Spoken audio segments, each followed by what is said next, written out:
Assalamualaikum warahmatullahi wabarakatuh. Alhamdulillah wassalatu wassalamu ala Rasulillah Muhammad ibni Abdillah wa ala alihi wa sahbihi wa mawalah. Alhamdulillah, bersyukur kepada Allah Subhanahu wa taala. Salawat dan salam kepada junjungan alam Nabi Mustafa Muhammad sallallahu alaihi wasallam. Sahabat dimanapun antum berada, semoga sehat selalu, Allah lapangkan rezekinya, Allah damaikan keluarganya, semoga Allah berikan keturunan yang soleh dan solehah, amin ya rabbal alamin. Sahabat, nanti ada yaitunya Rasulullah dari Ibnu Abbas radhiyallahu anhu, dari hadis Ibnu Abbas radhiyallahu anhu bahwasanya Rasulullah sallallahu alaihi wasallam suatu hari keluar dari masjid. Ketika itu beliau bertemu dengan iblis. Rasulullah keluar dari masjid dan bertemu di pintu masjid dengan iblis. Bertanyalah Rasulullah kepada iblis tersebut, apakah gerangan yang menyebabkan engkau datang ke pintu masjid? Apa yang menyebabkan engkau datang ke pintu masjid? Jawab iblis ini, hai Muhammad, Allah yang mendatangkan aku. Allah yang mendatangkan aku supaya aku engkau tanyai, kata iblis tersebut. Sahut Ibnu Abbas dalam hadisnya itu, pertama yang ditanyakan oleh Rasulullah bertanya kepada iblis tentang solat. Pertama yang ditanyai Rasul kepada iblis tentang solat. Hai iblis, kenapa engkau rintangi, engkau hambat-hambat,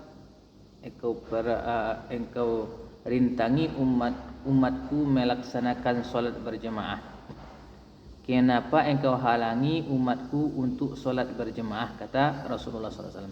Itu yang pertama kali Rasul tanya kepada iblis.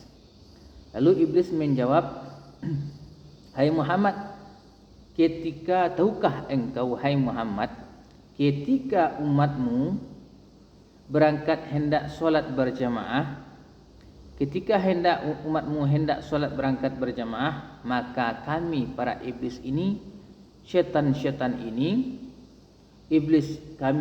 syaitan ini, rasa panas mengena pada tubuh kami. Dan perasaan itu tidak akan lenyap, tidak akan hilang hingga mereka selesai untuk saling pisah pulang dari tempat ibadah mereka, masjid atau musala mereka. Wow, luar biasa. Pertama ditanya Rasul, kenapa engkau halangi umat kami untuk solat berjemaah? Dan iblis menjawab, hai Muhammad, tahukah engkau bahwasanya umatmu yang solat berjemaah itu, makanya kami cegah, kami halangi adalah mereka yang solat berjemaah itu menyebabkan kami ini kepanasan mengena pada seluruh tubuh kami. Jadi iblis itu kepanasan. Wow, luar biasa.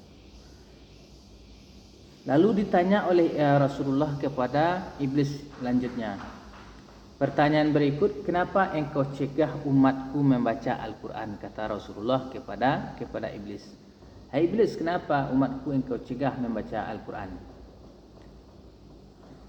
Lalu dijawab oleh iblis, hai Muhammad, sebab ketika mereka membaca Al-Quran, tubuhku mencair bagaikan timah. Wow, luar biasa, berbahaya sekali. Nah, ini kita yang umat Nabi Muhammad yang membaca Al-Quran, maka iblis, syaitan itu tubuhnya, maka mereka akan mencair bagaikan timah.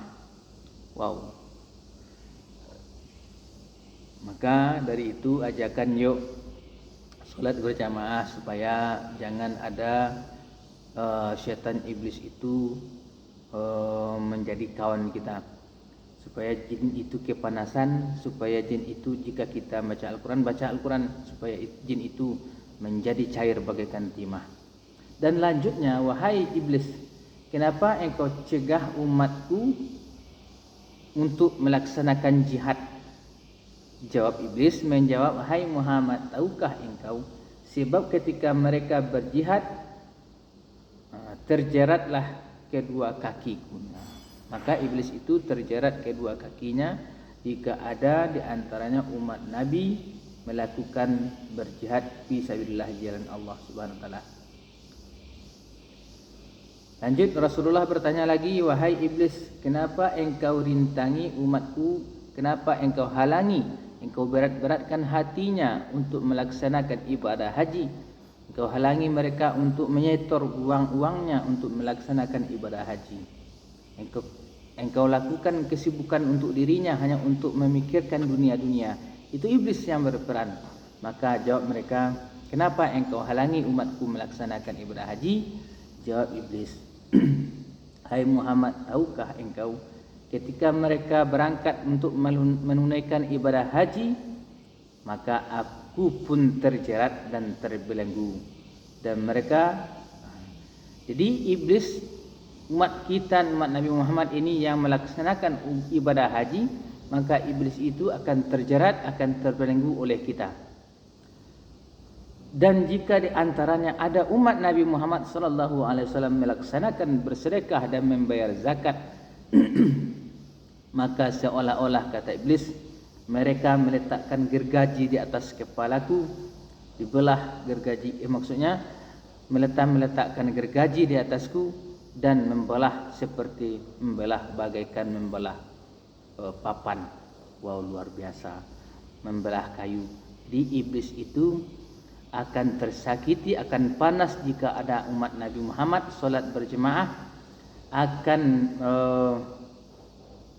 mencair bagaikan timah jika ada di antara kita yang melaksanakan membaca Al-Quran, dan mereka akan terjerat kedua kakinya jika ada di antara kita untuk melaksanakan berjihad, dan mereka akan terjerat dan terbelenggu jika ada di antara kita melaksanakan ibadah haji dan bersedekah dan berinfak, bagaikan bersedekah, berinfak, berzakat bagaikan meletakkan gergaji di kepalanya. Maka sempurnakan seluruh amal itu, insyaallah, tabarakallah, semoga bermanfaat. Maka lakukan amal-amalan itu. Dari hadis Ibnu Abbas radhiyallahu anhu, salat berjemaah bisa memanasi, maksudnya membakar jin atau iblis, apalagi syaitan, dan membaca Al-Quran menyebabkan mereka meleleh. Maka jika kita rutinkan itu, maka jin itu akan mati, akan binasa. Dan jika kita berjihad di jalan Allah, akan mengikat kedua kakinya. Maka jika kakinya terikat, mereka tidak akan mengganggu kita. Dan selanjutnya melakukan ibadah haji. Orang melakukan ibadah haji akan membelenggu kedua kaki, maksudnya menjerat dan membelenggu iblis tersebut, sehingga orang-orang yang melakukan amal-amalan tersebut akan membinasakan iblis dengan pelan-pelan. Dan melakukan ibadah bersedekah, membayar zakat, berimpak akan membinasakan iblis bagaikan meletakkan gergaji di atas kepalanya. Subhanallah, Masya Allah. Maka dari itu jangan lengahkan amalan ini. Mari yuk ajakan kita beramal, solat berjemaah, membaca Al-Quran, berjihad, menunaikan ibadah haji jika sudah mampu, kita sudah sampai harta kita, dan bersedekah. Jangan lalai daripada bersedekah dan membayar zakat. Subhanallah wa bihamdi. Semoga bermanfaat, dan jika bermanfaat jangan lupa dibagikan, insyaallah. Subhanallahi wa bihamdihi, subhanallahil azim, subhanaka Allahumma bihamdika asyhadu alla ilaha anta astaghfiruka wa atubu ilaika. Wassalamu alaikum warahmatullahi wabarakatuh.